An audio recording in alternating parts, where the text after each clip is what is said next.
Hello, welcome students. This is C and Linear Data Structures paper for second semester of BCA, Kuvempu University. In this session, we will be discussing the definition of arrays and the types of arrays, which are 1 and 2 dimensional arrays. Okay, let's get in. First of all, we need to understand what is an array. In the picture given below, we can observe that there are some elements, there are some data items stored in computer memory. All these elements are stored in computer memory in sequential order 40, 50, 60, 70, 80 and 90. There are 6 elements which are stored in sequential manner.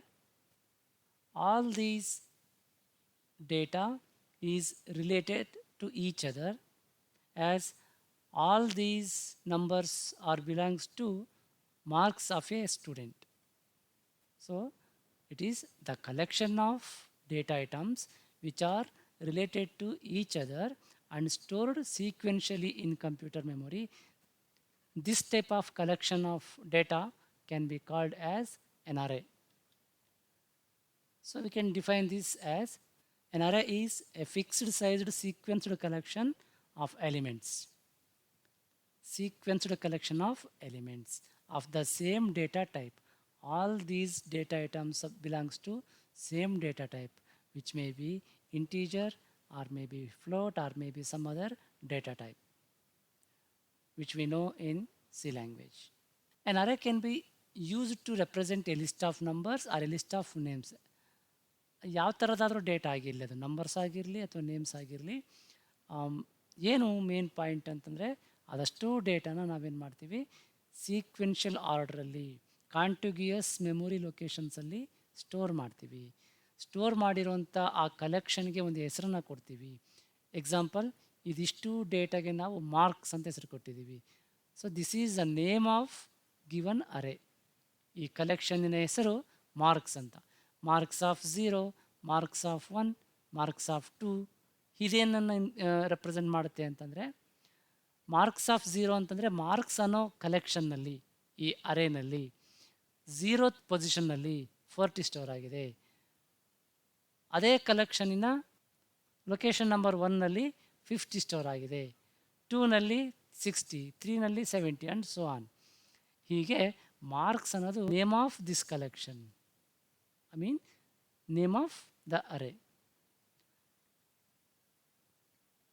The number enclosed within a pair of square braces indicates the index of that element. ನಾವು ಇಲ್ಲಿ store ಮಾಡಿರೋಂಥ ಎಲಿಮೆಂಟನ್ನು one after the other access ಮಾಡ್ತೀವಲ್ವ, access ಮಾಡೋವಾಗ ನಾವು ಈ ಇಂಡೆಕ್ಸನ್ನು use ಮಾಡ್ತೀವಿ. ಎಕ್ಸಾಂಪಲ್, ಮಾರ್ಕ್ಸ್ ಆಫ್ 0 ಅಂತ ನಾವು ಆ್ಯಕ್ಸಸ್ ಮಾಡಿದ್ರೆ ಈ ಎಲಿಮೆಂಟನ್ನು ಆ್ಯಕ್ಸಸ್ ಮಾಡ್ಬೋದು. 17 ಆ್ಯಕ್ಸಸ್ ಮಾಡಬೇಕು ಅಂತಂದರೆ ಮಾರ್ಕ್ಸ್ ಆಫ್ 3 ಅಂದರೆ ಲೊಕೇಶನ್ ನಂಬರ್ 3ಗೆ ಹೋಗಬೇಕು. ಸೊ ಈ ಥರ ನಾವು ಡೇಟಾನ ಸ್ಟೋರ್ ಮಾಡ್ತೀವಿ ಕಂಪ್ಯೂಟರ್ ಮೆಮೊರಿ ಒಳಗಡೆ. ಸ್ಟೋರ್ ಮಾಡಿಬಿಟ್ಟು ಅದಿಷ್ಟು ಕಲೆಕ್ಷನ್ಗೆ ನಾವು ಒಂದು ಹೆಸರು ಕೊಡ್ತೀವಿ, ಅದನ್ನು ನೇಮ್ ಆಫ್ ದ ಅರೇ ಅಂತ ಕರಿತೀವಿ. ಇನ್ನೊಂದು ಎಕ್ಸಾಂಪಲ್ ಇನ್ನೊಂದು ನೋಡೋಣ ನೋಡಿ. ಇಲ್ಲಿ if you want to store marks of 100 students, 100 ಸ್ಟೂಡೆಂಟ್ಸ್ಗೆ ನಾವು ಮಾರ್ಕ್ಸನ್ನು ಸ್ಟೋರ್ ಮಾಡಬೇಕು ಅಂತಂದರೆ we have to create an array. ಈ ಥರದೊಂದು ಅರೇ ಕ್ರಿಯೇಟ್ ಮಾಡಬೇಕು. ಅದರೊಳಗಡೆ 100 ಮೆಮೊರಿ ಲೊಕೇಶನ್ಸನ್ನು ಅಲೋಕೇಟ್ ಮಾಡಬೇಕು ಸ್ಟೋರ್ ಮಾಡಲಿಕ್ಕೆ ಅಂತ. ಒಂದೊಂದು ಲೊಕೇಶನಲ್ಲಿ ಒಬ್ಬೊಬ್ಬ ಸ್ಟೂಡೆಂಟಿನ ಮಾರ್ಕ್ಸನ್ನು ಸ್ಟೋರ್ ಮಾಡ್ತೀವಿ. ಓಕೆ, ಅಲ್ಲಿ ಆ ಇಷ್ಟು ಕಲೆಕ್ಷನನ್ನು ನಾವು ಕಾಂಟಿಗ್ಯೂಯಸ್ ಮೆಮೊರಿ ಅಲೋಕೇಶನನ್ನು ಮಾಡ್ತೀವಿ, ಅಂದರೆ ಸೀಕ್ವೆನ್ಷಿಯಲ್ ಮೆಮೊರಿ ಲೊಕೇಶನ್ಸಲ್ಲಿ ಸ್ಟೋರ್ ಮಾಡ್ತೀವಿ. ಅದಷ್ಟು ಬ್ಲಾಕಿಗೆ ಒಂದು ಹೆಸರನ್ನು ಕೊಡ್ತೀವಿ, ಅದು ನೇಮ್ ಆಫ್ ದ ಅರೇ. ಆಮೇಲೆ ಆ ಅರೇ ಒಳಗಡೆ ಇಂಡೆಕ್ಸನ್ನು ಮೆನ್ಷನ್ ಮಾಡ್ತೀವಿ. ಆ ಇಂಡೆಕ್ಸನ್ನು ಯೂಸ್ ಮಾಡಿಕೊಂಡು ನಮ್ಗೆ ಯಾವ ನಂಬರ್ನ ಸ್ಟೂಡೆಂಟಿಂದ ಬೇಕೋ ಆ ಸ್ಟೂಡೆಂಟಿನ ಮಾರ್ಕ್ಸನ್ನು ಆ್ಯಕ್ಸಸ್ ಮಾಡ್ಬೋದು. ಅದನ್ನು ನಾವು ಡಿಕ್ಲೇರ್ ಮಾಡೋದು ಹೇಗೆ ಮಾಡ್ತೀವಿ, ಫ್ಲೋಟ್ ಮಾರ್ಕ್ಸ್ ಆಫ್ 100 ಈ ಥರ ನಾವು ಡಿಕ್ಲೇರ್ ಮಾಡಿದ್ರೆ, ಈ ಮಾರ್ಕ್ಸ್ ಅನ್ನೋ ಒಂದು ಅರೇನ ಕ್ರಿಯೇಟ್ ಮಾಡು. ಆ ಅರೇ ಒಳಗಡೆ 100 ಮೆಮೊರಿ ಲೊಕೇಶನ್ಸನ್ನು ರಿಸರ್ವ್ ಮಾಡು ಮೆಮೊರಿ ಒಳಗಡೆ ಅಂತ ಅರ್ಥ. ಆದರೆ ಸ್ಟೋರ್ ಮಾಡಬೇಕಲ್ವ ಡೇಟಾನ ಇಲ್ಲಿ ಮೆಮೊರಿ ಲೊಕೇಶನ್ಸಲ್ಲಿ. ಅದು ಯಾವ ಥರದ ಡೇಟಾ ಅಂತ ಗೊತ್ತಾದರೆ ಅದಕ್ಕೆ ಎಷ್ಟು ಸೈಜ್ ಮೆಮೊರಿನ ಅಲೋಕೇಟ್ ಮಾಡಬೇಕು ಅಂತ ಕಂಪ್ಯೂಟರ್ಗೆ ಗೊತ್ತಾಗುತ್ತೆ ಅಲ್ವಾ.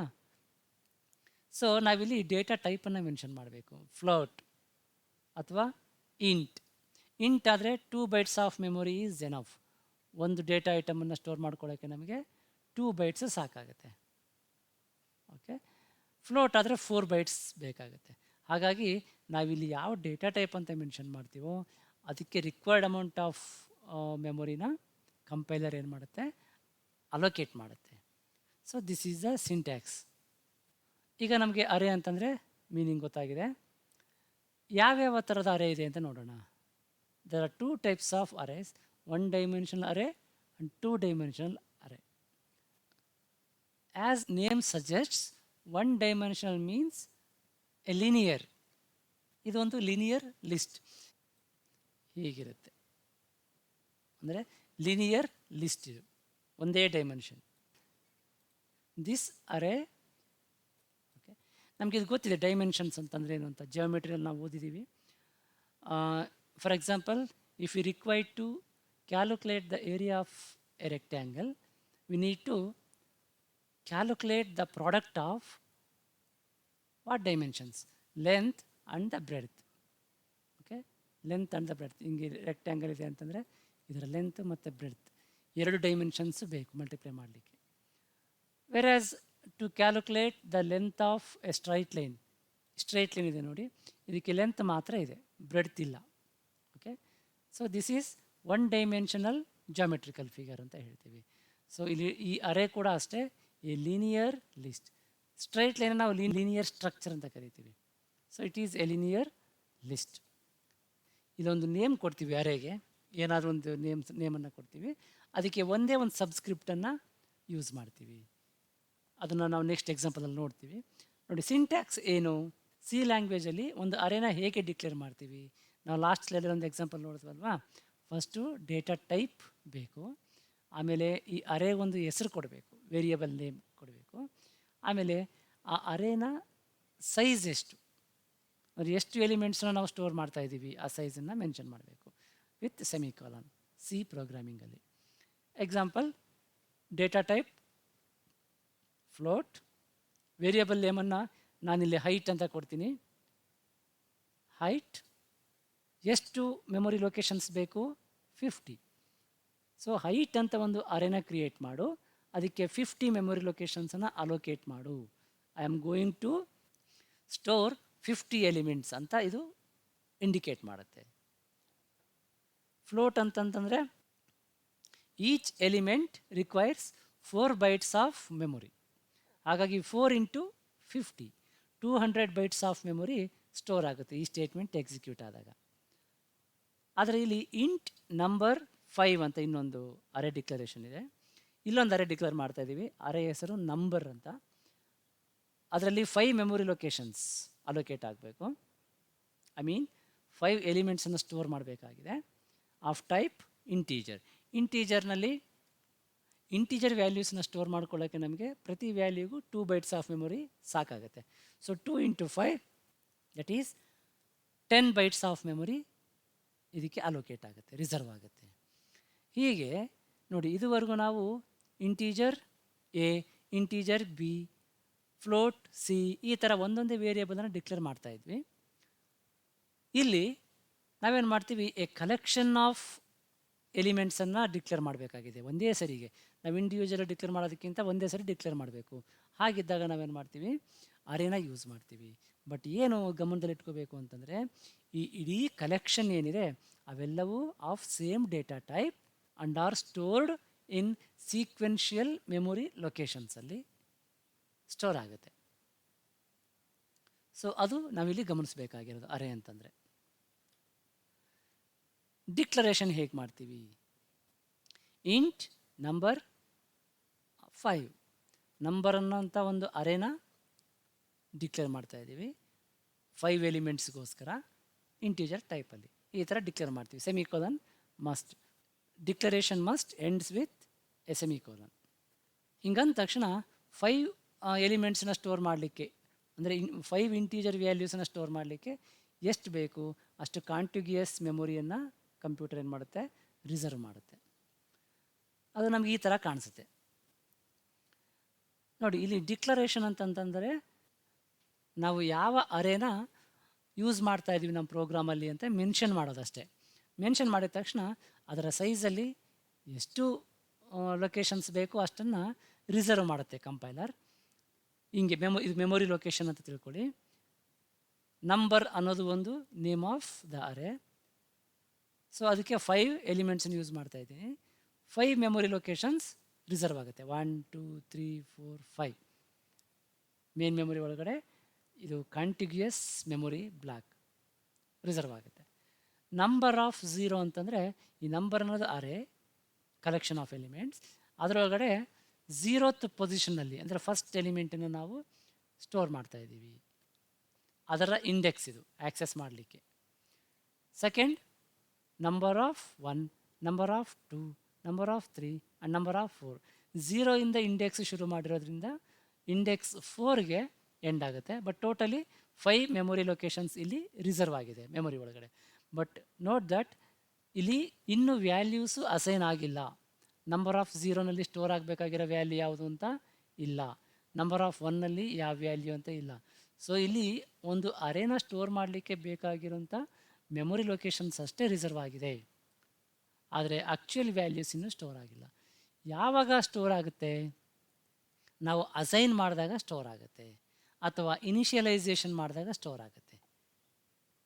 ಇನಿಷಿಯಲೈಸೇಷನ್ ಅಂತ ಒಂದು ಹೊಸ ವರ್ಡ್ ಬಂತಲ್ವ ಇಲ್ಲಿ. ಸೊ ಒಂದು ಅರೇನ ನಾವು ಡಿಕ್ಲೇರ್ ಮಾಡಿದಾಗ 5 ಎಲಿಮೆಂಟ್ಸ್ ಅಂತ, ಆ ಎಲಿಮೆಂಟ್ಸ್ ವ್ಯಾಲ್ಯೂನ ನಾವು ಸ್ಟಾರ್ಟಿಂಗಲ್ಲೇ ಅಂದರೆ ಡಿಕ್ಲೇರ್ ಮಾಡೋವಾಗಲೇ ಅದರ ವ್ಯಾಲ್ಯೂಸನ್ನು ಅಸೈನ್ ಮಾಡ್ಬೋದು. ಅದನ್ನು ನಾವು ಇನಿಷಿಯಲೈಸೇಷನ್ ಅಂತ ಕರಿತೀವಿ. ಎಕ್ಸಾಂಪಲ್ ನೋಡಿ, ಇಲ್ಲಿ ಫಸ್ಟ್ ಲೊಕೇಶನ್ ಏನಿದೆ ನಂಬರ್ ಆಫ್ 0 ನಂಬರ್ ಅನ್ನೋ ಅರೇ ಇದೆಯಲ್ವಾ, ಅದರ 0th ಇಂಡೆಕ್ಸಲ್ಲಿ 35, 1th ಲೊಕೇಶನಲ್ಲಿ 20, ಸೆಕೆಂಡ್ ಲೊಕೇಶನಲ್ಲಿ 40, ಥರ್ಡ್ 57, ಹೀಗೆ ವ್ಯಾಲ್ಯೂಸು ಸ್ಟೋರ್ ಆಗುತ್ತೆ. ಇದು ಆ್ಯಕ್ಚುಯಲ್ಲಾಗಿ ನಂಬರ್ಸ್ ಅಸೈನ್ ಆದಮೇಲೆ ಹೇಗೆ ಕಾಣಿಸುತ್ತೆ ಮೆಮೊರಿ ಮ್ಯಾಪ್ ಅಂತೇಳಿ ಇದು. ಈಗ 1 ಡೈಮೆನ್ಷನಲ್ ಅರೇನ ನಾವು ನೋಡಾಯಿತು. ಈಗ 2 ಡೈಮೆನ್ಷನಲ್ ಅರೇ ಹೇಗಿರುತ್ತೆ ನೋಡೋಣ. ನಾನು ಈಗಾಗಲೇ ಹೇಳ್ದಂಗೆ ಇದಕ್ಕೆ 2 ಡೈಮೆನ್ಷನ್ ಇರುತ್ತೆ. ಲೆಂತು ಬ್ರೆಡ್ತ್ ಅಂತ ನಾವೇನು ಹೇಳ್ತೀವಿ ಹಾಗೆ ಇಲ್ಲಿ ಅದನ್ನು ಲೆಂತು ಬ್ರೆಡ್ತ್ ಬದಲಿಗೆ ರೋಸ್ ಆ್ಯಂಡ್ ಕಾಲಮ್ಸ್ ಅಂತ ಕರೀಬಹುದು. It is 2 dimensional array. It is organised as matrix which can be represented as the collection of rows and columns. ನೋಡಿ, ಇದು ಒಂದು 1 ಡೈಮೆನ್ಷನಲ್ ಅರೇ ಇತ್ತಲ್ವಾ. 1 2 3 4 ಎಲಿಮೆಂಟ್ಸ್ ಇದು ಅಂತ ತಿಳ್ಕೊಳ್ಳಿ. ಇದನ್ನು ಈ ಅರೇ ಹೆಸರು ಎ ಅಂತ ಇಟ್ಕೊಳ್ಳಿ. ಎ ಆಫ್ 4 ಅಂತ ಇಲ್ಲಿ 4 ಎಲಿಮೆಂಟ್ಸನ್ನ ಡಿಕ್ಲೇರ್ ಮಾಡಿದ್ದೀವಿ. ಇದು 1 ಡೈಮೆನ್ಷನ್ ಲೆಂತ್ ಅಷ್ಟೇ ಇದೆ. ನಾವು ಇದಕ್ಕೆ ಇನ್ನೂ ಸ್ವಲ್ಪ ಎಲಿಮೆಂಟ್ಸನ್ನು ಸೇರಿಸಿದ್ರೆ ಏನಾಗುತ್ತೆ? 5 6 7 8 ನೋಡಿ. ಈಗ ಇದು ರೋ ನಂಬರ್ 1, ಇದು ರೋ ನಂಬರ್ 2, ಇದು column number 1, column number 2, column number 3, column number 4. So ಇಲ್ಲಿ 2 ರೋಸ್ ಇದೆ ಇಂಟು 4 ಕಾಲಮ್ಸ್ ಇದೆ. ಟೋಟಲಿ 8 ಎಲಿಮೆಂಟ್ಸ್ ಇದೆ. 8 ಎಲಿಮೆಂಟ್ಸನ್ನು ಒಂದೇ ಅರೇ ಆಗಿ ಡಿಕ್ಲೇರ್ ಮಾಡ್ಬೋದು. Under same name A of ಅಂತ ಡಿಕ್ಲೇರ್ ಮಾಡ್ಬೋದು. ಬಟ್ ಡಿಕ್ಲೇರ್ ಮಾಡೋವಾಗ ನಾವೇನು ಮಾಡ್ತಿದ್ವಿ, ಅಲ್ಲಿ ಬರೀ 4 ಅಂತ ಡಿಕ್ಲೇರ್ ಮಾಡಿದ್ರೆ 1 ಡೈಮೆನ್ಷನ್. ಇಲ್ಲಿ 2 ಡೈಮೆನ್ಷನ್ ಇದೆ, rose and columns. So first rose ಎಷ್ಟು ರೋಸ್ ಇದೆ? 2 ರೋಸ್. ಆಮೇಲೆ ಕಾಲಮ್ಸ್ ಎಷ್ಟಿದೆ? 4 ಕಾಲಮ್ಸ್ ಇದೆ. ಸೊ ಎ ಆಫ್ 2 × 4 ಅಂತ ಡಿಕ್ಲೇರ್ ಮಾಡಿದ್ರೆ ಇಲ್ಲಿ ನಾವು 8 ಎಲಿಮೆಂಟ್ಸನ್ನು ಸ್ಟೋರ್ ಮಾಡ್ಬೋದು ಇದರೊಳಗಡೆ. ಮ್ಯಾಟ್ರಿಕ್ಸ್ ಥರ. ಮ್ಯಾಟ್ರಿಕ್ಸ್ ಹೀಗೆ ಇರುತ್ತಲ್ವಾ, ರೋಸ್ ಆ್ಯಂಡ್ ಕಾಲಮ್ಸ್ ಇರುತ್ತೆ. ಸೊ ಈ ಥರ ನೋಡಿ, ಇಲ್ಲಿ 2 ಡೈಮೆನ್ಷನ್ಸ್ ಇದೆ, ರೋಸ್ ಆ್ಯಂಡ್ ಕಾಲಮ್ಸ್ ಅಂತ. ಈ ಥರ ನಾವು ಯೂಸ್ ಮಾಡ್ತೀವಲ್ವ ಅರೇನಾ, ಇದನ್ನು 2 ಡೈಮೆನ್ಷನಲ್ ಅರೇ ಅಂತ ಕರಿತೀವಿ. ಅದನ್ನು ಹೀಗೆ ಡಿಕ್ಲೇರ್ ಮಾಡ್ತೀವಿ. ಟೈಪ್ ಅಂದರೆ ಡೇಟಾ ಟೈಪ್, ಅದು ಫ್ಲೋಟಾ ಇಂಟ ಅಂತ. ಅರೇ ನೇಮ್ ಯಾವ ಅರೇ ಬೇಕು ಆ ನೇಮ್ ಕೊಡ್ತೀವಿ. ಎಕ್ಸಾಂಪಲ್ ಇಲ್ಲಿ ಎ ಆಫ್ ಎಕ್ಸ್ ಅಂತಂದರೆ ರೋಸ್, ಇಲ್ಲಿ 2 ರೋಸ್ ಇತ್ತು. ವೈ ಅಂತಂದರೆ ಕಾಲಮ್ಸ್, ಇಲ್ಲಿ 4 ಕಾಲಮ್ಸ್ ಇತ್ತು. ಸೆಮಿ ಕಾಲಮ್ ಹೀಗೆ ಡಿಕ್ಲೇರ್ ಮಾಡ್ತೀವಿ. int a of 2 cross 4. ಹೀಗಂದಾಗ ಎಷ್ಟು ಮೆಮೊರಿ ಲೊಕೇಶನ್ಸ್ ಅಸೈನ್ ಆಗುತ್ತೆ ನೀವು ಲೆಕ್ಕ ಹಾಕ್ಕೊಳ್ಳಿ. ಇಂಟೀಜರ್ ಅಂತಂದರೆ ಪ್ರತಿ ಎಲಿಮೆಂಟ್ಗೂ 2 ಬೈಟ್ಸ್ ಆಫ್ ಮೆಮೊರಿ ಬೇಕು. ಇಲ್ಲಿ 4 ಇಂಟು 2 8 ಎಲಿಮೆಂಟ್ಸನ್ನು ಸ್ಟೋರ್ ಮಾಡ್ತಾ ಇದ್ದೀವಿ. 8 into 2 that is 16 bites of memory allocate ಆಗುತ್ತೆ ಈ ಸ್ಟೇಟ್ಮೆಂಟಿಗೆ. ಇನ್ನೊಂದು example, integer A of I J. A ಅನ್ನೋದು ಅರೇ ನೇಮ್, ಐ ಅನ್ನೋದು rose number of rose, J represents number of columns. ಯಾವಾಗಲೂ ರೋಸನ್ನು ಫಸ್ಟ್ ಮೆನ್ಷನ್ ಮಾಡಬೇಕು, ಆಮೇಲೆ ಕಾಲಮ್ಸನ್ನು ಮೆನ್ಷನ್ ಮಾಡಬೇಕು. ಅದನ್ನು ಡಿಕ್ಲೇರ್ ಮಾಡಿದಾಗ ಮೆಮೊರಿ ಅಲೋಕೇಶನ್ಸ್ ಹೇಗಾಗುತ್ತೆ ಅಂತ ನೋಡಿ. Integer A of X Y ಅಂತ ಇಲ್ಲೊಂದು ಡಿಕ್ಲೇರ್ ಮಾಡಿದ್ದೀವಿ. ಒಂದು 2 ಡೈಮೆನ್ಷನಲ್ ಅರೇ, ಇಂಟೀಜರ್ ಟೈಪಿನ ಒಂದು ಅರೇ ನೇಮ್ ಏನು ಎ ಅಂತ. ಸೊ ಇದು ರೋಸ್, ಇದು ಕಾಲಮ್ಸ್. ಎಕ್ಸಾಂಪಲಲ್ಲಿ ರೋಸನ್ನು 3 ಅಂತ ಇಟ್ಕೊಳ್ಳಿ, ಎ ಆಫ್ 3. ಕಾಲಮ್ಸು 4 ಇಟ್ಕೊಳ್ಳಿ. ಸೊ ಎ ಆಫ್ 3 4 ಇದು ಗಿವನ್ ಅರೇ. ಓಕೆ, 3 ರೋಸ್ ಇದೆ, 4 ಕಾಲಮ್ಸ್ ಇದೆ. ಅದನ್ನು ನಾವು ಈ ಥರ ರೆಪ್ರೆಸೆಂಟ್ ಮಾಡ್ಬೋದು. Row 0, row 1, row 2, column 0, column 1, column 2, column 3. So 4 columns 3 rows. ಇದು 2 ಡೈಮೆನ್ಷನಲ್ ಅರೇ, ಮ್ಯಾಟ್ರಿಕ್ಸ್ ಥರ ಇದೆ. ಇದಕ್ಕೆ ಇಂಡೆಕ್ಸ್ ಹೇಗೆ ಕೊಡ್ತೀವಿ? ಅಲ್ಲಿ ಒಂದೊಂದೇ ಇಂಡೆಕ್ಸ್ ಕೊಡ್ತಿದ್ವಿ, A of 0, A of 1, A of 2 ಅಂತ. ಇಲ್ಲಿ 2 ಕೊಡಬೇಕಾಗೈತೆ. ಅಂದರೆ ಪ್ರತಿ ಎಲಿಮೆಂಟನ್ನು ನಾವು ಹೇಗೆ ಐಡೆಂಟಿಫೈ ಮಾಡ್ತೀವಿ? ಅದರ ರೋ ನಂಬರ್ ಮತ್ತು ಕಾಲಮ್ ನಂಬರಿಂದ ಐಡೆಂಟಿಫೈ ಮಾಡ್ತೀವಿ. ಎಷ್ಟನೇ ರೋನಲ್ಲಿ ಯಾವ ಕಾಲಮಲ್ಲಿದೆ ರಿಕ್ವೈರ್ಡ್ ಎಲಿಮೆಂಟು ಅಂತ. ಇದು ರೋ 0, ಇದೆಲ್ಲವೂ ರೋ 0. ಫಸ್ಟ್ ಇಂಡೆಕ್ಸ್ ಎಲ್ಲದರಲ್ಲೂ 0 ಇದೆ. 0 0 0. This represents all these elements belongs to row 0. Row 1 ನೋಡಿ, ಫಸ್ಟ್ ಇಂಡೆಕ್ಸ್ 1 ಇದೆ, 1 1 1 1. ಅದೇ ಥರ ರೋ 2ಗೆ first index is 2. This indicates that this element belongs to row 2. ಅದೇ ಥರ ಕಾಲಮ್ ನೋಡಿ, ಕಾಲಮ್ 0ನಲ್ಲಿ ಎಲ್ಲ ಸೆಕೆಂಡ್ ಇಂಡೆಕ್ಸು 0 ಇದೆ. ಕಾಲಮ್ 1ನಲ್ಲಿ ಎಲ್ಲ ಎಲಿಮೆಂಟ್ಸಿನ ಸೆಕೆಂಡ್ ಇಂಡೆಕ್ಸ್ 1 ಇದೆ. ಇಲ್ಲಿ 2 ಇದೆ, 3 ಇದೆ. ಸೊ ಎ ಆಫ್ 1 2 ಅಂತಂದರೆ ಏನರ್ಥ? ಎ ಆಫ್ 1 2 ಅಂತಂದರೆ ಫಸ್ಟ್ ರೋನ ಸೆಕೆಂಡ್ ಕಾಲಮ್. ಫಸ್ಟ್ ರೋ ಅಂತಂದರೆ ಇದು ರೋ ನಂಬರ್ 1, ಕಾಲಮ್ ನಂಬರ್ 2 ಅಂತಂದರೆ ಇದು. ಅಲ್ಲಿ ನಮಗೆ ಈ ಎಲಿಮೆಂಟ್ ಸಿಗುತ್ತೆ. ಈ ಥರ ನಾವು ಅದನ್ನು ಅರ್ಥ ಮಾಡ್ಕೊಳ್ತೀವಿ ಮ್ಯಾಟ್ರಿಕ್ಸನ್ನು. So dear students, what you have learn today? The definition of array and the types of array, 1 dimensional array and 2 dimensional array, and also how to declare an array and its syntax. Next session alli we are going to discuss how to initialize the arrays. Thank you.